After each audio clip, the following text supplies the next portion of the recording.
आप देख रहे हैं सत्य लाइव टीवी। मैं अनवर सिद्दीकी। आजकल एमएसपी की चर्चा जोरों पर है, जिसको लेकर किसान और विपक्षी पार्टियां आंदोलन कर रही हैं। लोकसभा के बाद राज्यसभा में भी कृषि सुधार से संबंधित विधेयक पास हो गया है। विपक्ष से लेकर किसान तक इस विधेयक का विरोध कर रहे हैं। इन विधेयकों को लेकर किसानों के मन में सबसे बड़ा डर यह है कि उन्हें न्यूनतम समर्थन मूल्य एमएसपी का लाभ नहीं मिलेगा।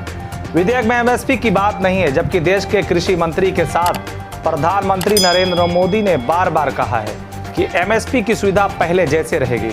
किसानों का कहना है, अगर एमएसपी की सुविधा पहले जैसे रहती तो विधेयक में इसका जिक्र क्यों नहीं हुआ, और अगर ये सुविधा है तो अब तक एमएसपी लागू क्यों नहीं हुई। किसानों का कहना है, अगर सरकार किसानों के हित में विधेयक ला रही थी तो एमएसपी का जिक्र क्यों नहीं किया। वहीं देश के किसानों के साथ विपक्षी पार्टियों ने केंद्र सरकार के इस बिल का विरोध किया। इस बिल को किसान विरोधी बिल करार दिया। देखिए रिपोर्ट।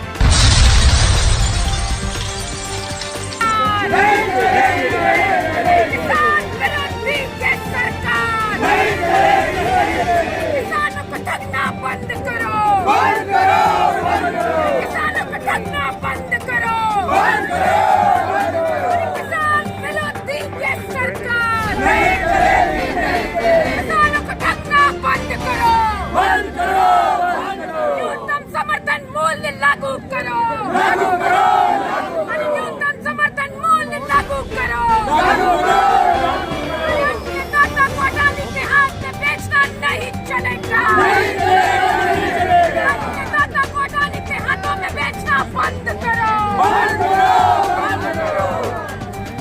आजकल एमएसपी की चर्चा जोरों पर है। समझिए क्या है एमएसपी, जिसके लिए किसान और विपक्षी पार्टियां कर रही हैं आंदोलन। भारत के हरियाणा, पंजाब समेत कई राज्यों में आंदोलन ने पकड़ी रफ्तार। वहीं उत्तर प्रदेश के प्रयागराज में शुक्रवार को फांसी दिल्ली में भारतीय किसान यूनियन ने देशव्यापी आंदोलन किया। इस आंदोलन को समाजवादी पार्टी की ओर से समर्थन दिया गया। पार्टी प्रवक्ता ऋचा सिंह ने आंदोलन में पहुंचकर भारतीय किसान यूनियन को समर्थन देकर आंदोलन को बल प्रदान किया। केंद्र की नरेंद्र मोदी सरकार के द्वारा कृषि में बेहतरी लाने के उद्देश्य से संसद के दोनों सदनों में 3 बिल पास कराए हैं। हालांकि इन बिलों को लेकर विपक्षी पार्टियां बुरी तरह खफा है। पंजाब, हरियाणा समेत कई सूबों के किसान भी इस बिल का विरोध कर रहे हैं। किसानों को चिंता है कि उन्हें अपने फसलों पर मिलने वाला एमएसपी मिनिमम सपोर्ट प्राइस समाप्त होने की आशंका है।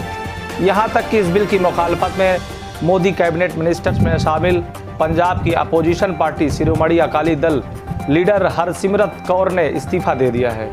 हालांकि खुद प्रधानमंत्री नरेंद्र मोदी और केंद्रीय मंत्री नरेंद्र सिंह तोमर ने यह साफ शब्दों में कहा है कि किसानों को उनकी फसलों पर मिलने वाला एमएसपी पूरी तरह सुरक्षित है।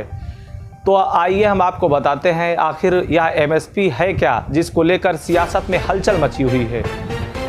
आखिर एमएसपी है क्या, जिसको लेकर देश भर में किसान आंदोलन कर रहे हैं। वहीं उनके साथ विपक्षी पार्टियां भी इस आंदोलन में बढ़ चढ़कर हिस्सा ले रही हैं। एमएसपी वो रकम है जो सरकार हर फसल के सीजन से पहले commission for agriculture cost and price CACP की सिफारिश पर एमएसपी तय करती है। यदि किसी फसल की बहुत ज़्यादा पैदावार हुई है तो उसकी कीमतों में कमी आती है, तब एमएसपी उनके लिए तय कीमत का काम करती है। यह एक तरह से कीमतों के गिरने पर किसानों को बचाने वाली बीमा पॉलिसी की तरह काम करती है। आइए ये भी जानते हैं कि कब और कैसे लागू हुई। दरअसल 1950-60 की दहाई में किसान अपनी फसल की बर्बादी को लेकर बहुत परेशान थे। फसलों की ज़्यादा पैदावारी होने पर बाजार में उनको मुनासिब कीमत नहीं मिल पाती थी, जिसके बाद किसानों ने आंदोलन करना शुरू किया, जिसको देखते हुए साल 1965 में इस पर मोहर लगाई गई थी और 1966-67 में पहली बार गेहूं और धान का एमएसपी तय किया गया था।